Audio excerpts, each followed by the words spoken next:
Welcome back to Davy's Disc Locker, where I play courses blind so you don't have to. Today we're playing Roy G in Austin, Texas. This course is legendary. We are going to start out on hole 2. I'm going with the Apex Alpha here from Mint Discs. We're starting on hole 2 because the bridge by the parking lot that leads you to hole 1 is out.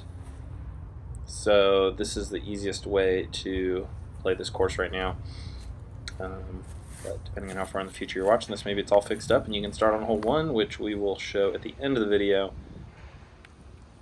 Got a pretty good reaction off of a tree with that Alpha, and making the first putt out of the car, it's always a good feeling. Hole 3, 331 feet. Starting off with a couple of par 3s, but there are lots of par 4s in this course. This course is awesome. A little bit of a late high release. Just kind of pitching up, keeping my par. Little extra practice bids.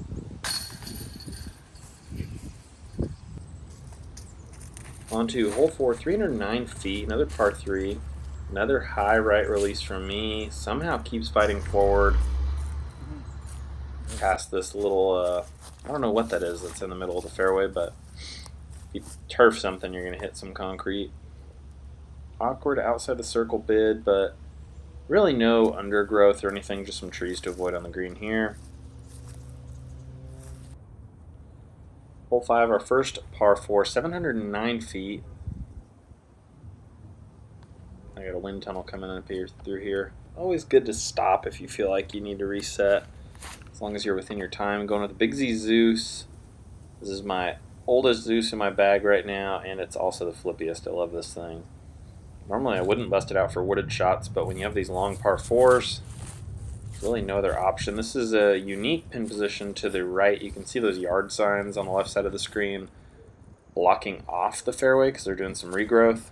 So they got this somewhat newer pin position here to the right, but still a good hole. Back to a par 3, 295 feet. A couple of different gaps here, whether you want to go lefty, righty, straight up the gut. Accidentally go straight up the gut with this Apex Goat. I meant to kind of hang it out to the right, but still get about pin high. I mean, it's only a 300-foot hole. Got through the initial gaps without hitting anything, so that's good. The ground does run away behind the basket a little bit here, so you want to be mindful of that. If you totally pure it, you could go way long. Hole 7, par 4. 646 feet. I'm going with a lighter weight ESP Zeus. This one's a little beefier than the Big Z I threw on the previous hole. I'm going to get that drift out to the right, but it's got a lot of stability to finish. Keeping myself nicely in the fairway, a little up against this tree. You do have a golf course on the left side of this fairway, OB, and you have some other fairways on the right. But there's no OB really to the right. You just, if you're over there, you want to keep your head on a swivel. I'm going swirly Mustang here, trying to play that nice big lane up the left side of the fairway. Just a little bit too much ante out of the hand. That disc would have flipped on its own. Drifted almost off the fairway to the right. Got an awkward look at a birdie here. Easy par though.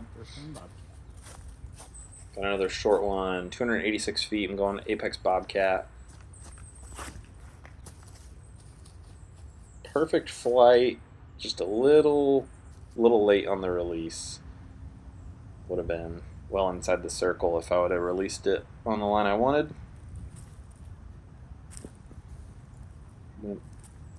Wimped the putt a little bit, but that's all right.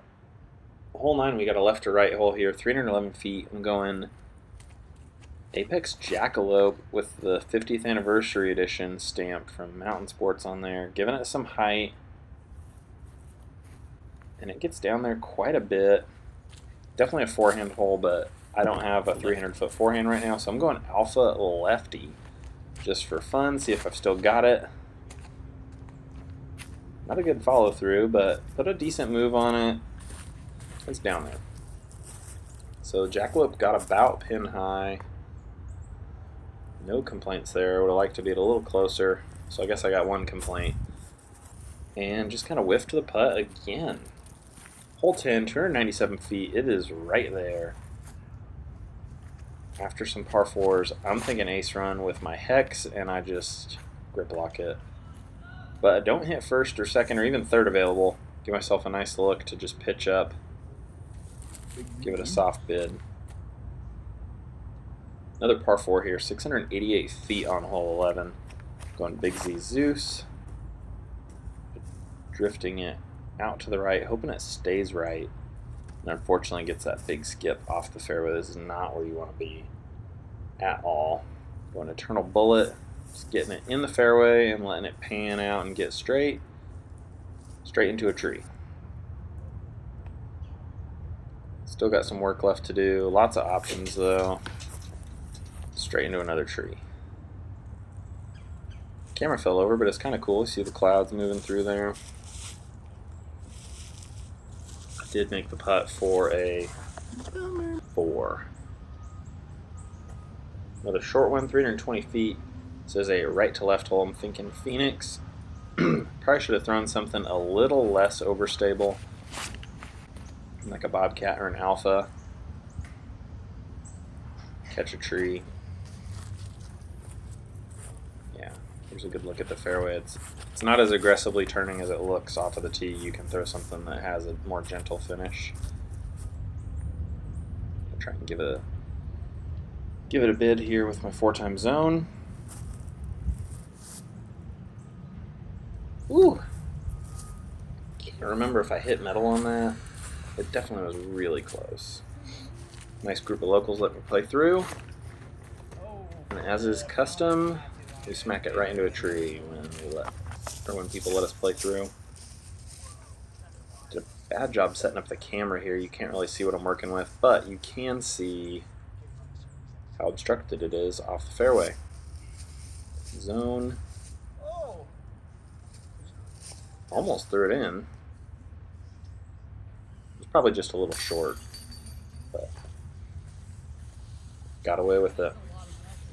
Hole 14 coming back the other way, 621 feet, par 4, on Fission Wave.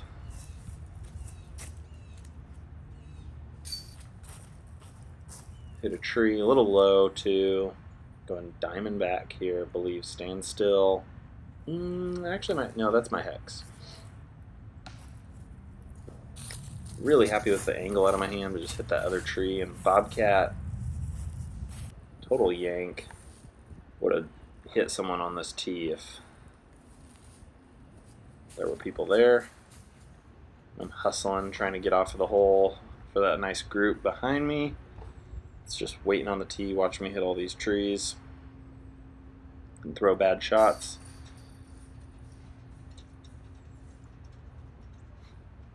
This walking path I'm on right here does intersect with this fairway, so I actually ran to the tee and threw my tee shot because there was a jogger coming up and I didn't want to have to wait. It's like, I gotta get it off. Yeah, you can hear me talking to him. I didn't want to have to wait for him to jog the entire fairway. This is a 646 foot par 4, by the way. So yeah, I'm totally obstructed here. Those vines are in the way. So I'm having to pitch over.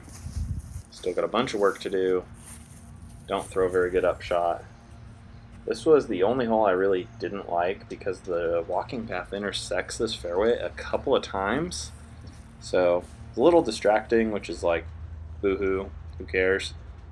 But if you're not paying attention, it could be a safety issue. Hole 16, 348 feet. Local gap, throwing that go inside that darker tree. Get lucky though to kind of have a look. Some bamboo tickling my neck. Hole 17, this is a really sweet hole. I'm going Fission Wave here, playing that left gap, dragging it through those trees on the middle. Man, the 374 foot foot hole in the air still when it hit this. Could have been good. And I don't think I would have parked it if it didn't hit that tree, but it would have been close for sure.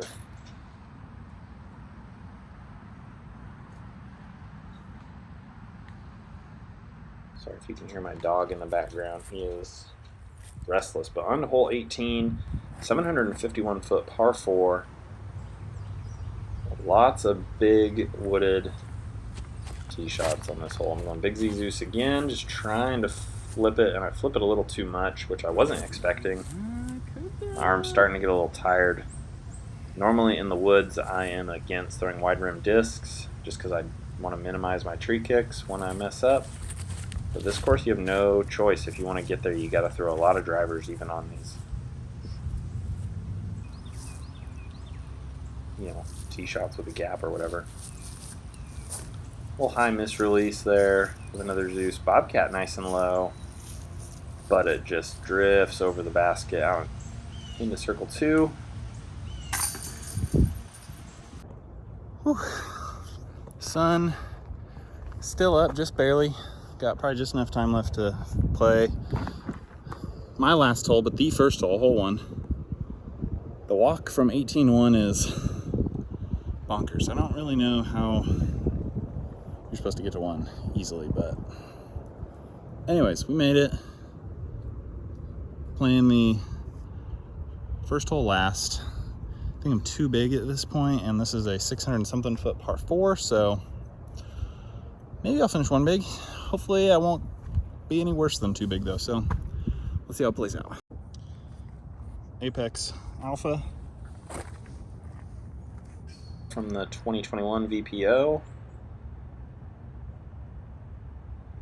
I just need to follow that walking path up the middle of the fairway. Throw it laser straight early into that cluster of trees kind of at the corner. Although there's no undergrowth on the corner, so I'm left with this really nice gap going diamond back here, letting it drag out to the right and come back towards the pin. Skips off of the rocks right behind the basket. I really did think I was going to get a 2 for a second. That was fun to watch. Yeah, just have a little recap here from the last basket, but thanks for watching. We'll see you out there. Real quick before I forget though, we'll look backwards on hole 1. Make sure that group isn't playing up on me. Oh, it's got the bike. The course is looking really good. Construction is a little weird. A couple of areas are like blocked off for regrowth of like the fairways and stuff. But the only other time I played this course was in 2014 when I was down here, also for work. And off the fairways were crazy. It was like knee-deep grass. U-disc wasn't a thing back then, so I mean, it was a lot harder to navigate. All in all, fantastic. There are a couple issues though, like lots of pedestrians intersecting with the holes where you gotta wait. Playing this course is awesome, must play for sure. Ton of work is going into it. I don't know if it's gonna be part of the Open at Austin on like the AM side or what's going on, or NADGT in the future, but ton of work is going into the course. It looks fantastic. So definitely come check it out, and thanks for watching.